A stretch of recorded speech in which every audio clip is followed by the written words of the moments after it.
আসলে গত রাত্রে 2টা-2:30টার অনুমানিক বিজিবি এলাকাবাসীর মেসেজ দিছে যে ভারত থেকে কিছু মুসলমান পোস্টিং করবে। এটা আমরা খবর পাইছি, আপনারা তাড়াতাড়ি আমাদেরকে সাহায্য করেন। তখন মাইক দিয়ে বলার জন্য বলছে গ্রামে, মসজিদে মাইকে আমরা বলে দিছি যে আপনারা যে যে অবস্থায় আছেন সবাই মিললে বর্ডারে আসেন। তখন আমাদের গ্রামবাসী এলাকাবাসী যুবক ভাইয়েরা যারা আছে, মনে হয় মোটামুটি প্রায় 1-2 হাজার লোক আমরা বিডিআরকে সাহায্য করি এবং বর্ডারে যাই। যাওয়ার পর প্রায় 2-3 ঘন্টা আমরা বর্ডারে ব্যারিকেড দিয়ে থাকি। তখন ইন্ডিয়া থেকে যে জিনিসটা ওরা করার কথা ছিল সেটা আর করতে পারে নাই।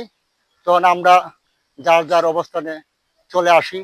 তবে আমার কথা হলো, যদি আজকে হয়তো এটা করতে পারে নাই, যদি ভবিষ্যতে এমন করতে ইন্ডিয়া থেকে, তবে আমরা আমাদের এলাকার জনগণ নিয়ে আমি বিজিবিকে সাহায্য করব এবং আমাদের বাংলাদেশে পোস্টিং না করতে পারে আমরা বিজিবিকে হেল্প করব।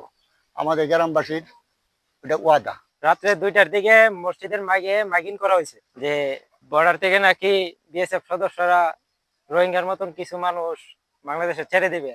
তখন মসজিদের মাইকে বলছে আমরা সবাই রাত 2টা বাজে উঠছি, উঠে সেরা সবাই আমরা সীমান্তে চলে গেছি বিজিবির সাথে সহযোগিতা করার জন্য, যাতে বর্ডারের মানুষ যাতে বাংলাদেশে না আইতে পারে।